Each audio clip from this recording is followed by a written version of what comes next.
it wasn't a commercial airliner. No, that second one wasn't no commercial. No, the second one definitely. The first one I never saw. The second one I saw was big, though. Yeah, big enough. It was no Cessna. No, no. It was no Cessna. But it didn't have any markings on it that I saw. No, I didn't see any. The second one, it didn't have, like no camouflage or anything, No, no emblems, no logos. The plane circle around and actually come on to the opposite side of the building and smash into the Trade Center. It was great, to be honest with you. The plane wasn't no airline or anything. It was a twin-engine, big gray plane. Mark, were you close enough to be able to see any markings on the airplane? It definitely did not look like a commercial plane. I didn't see any windows on the sides. It was a black plane. It looked like a fighter jet. It looked like a fighter jet.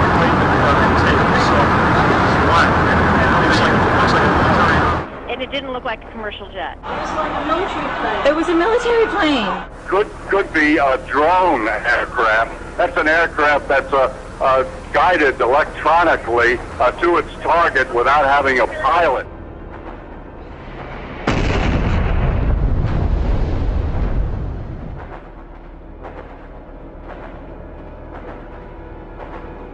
We were in the lobby, gathering to go up and start doing a search on the upper floors.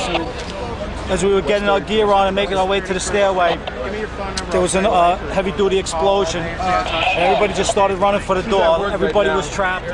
Doctors treating the injured here say most of the 100 patients treated so far are suffering not just smoke inhalation and eye damage, but fractures. Many of them have told the doctors that they were responding to the attack on the South Tower when they were suddenly trapped by the second explosion, and many of the fractures they're suffering come not from fall and debris, but from the concussive force of the explosion, which slammed them against walls, knocked them to the ground, or slammed them up against their own ambulances. He thinks that there were actually devices that were planted in the building. He says that he probably lost a great many men in those secondary explosions, and he said that there were literally hundreds, if not thousands of people in those two towers when the explosions took place. He said there was a lot of talk there in New York of another explosion prior to the collapse of the first building.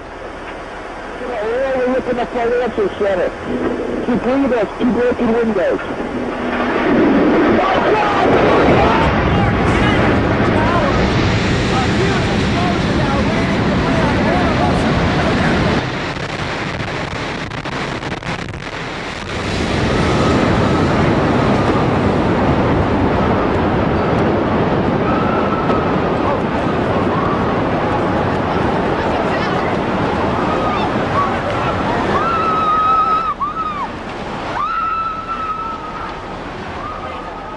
Whether it was a bomb or whether the first plane that crashed into the tower had somehow been booby-trapped with a bomb that was timed to explode later after the crash had occurred.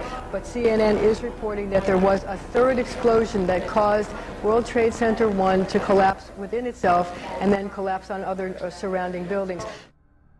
50 consecutive bangs, and it fell down like a waterfall. And we heard the noise associated with an implosion.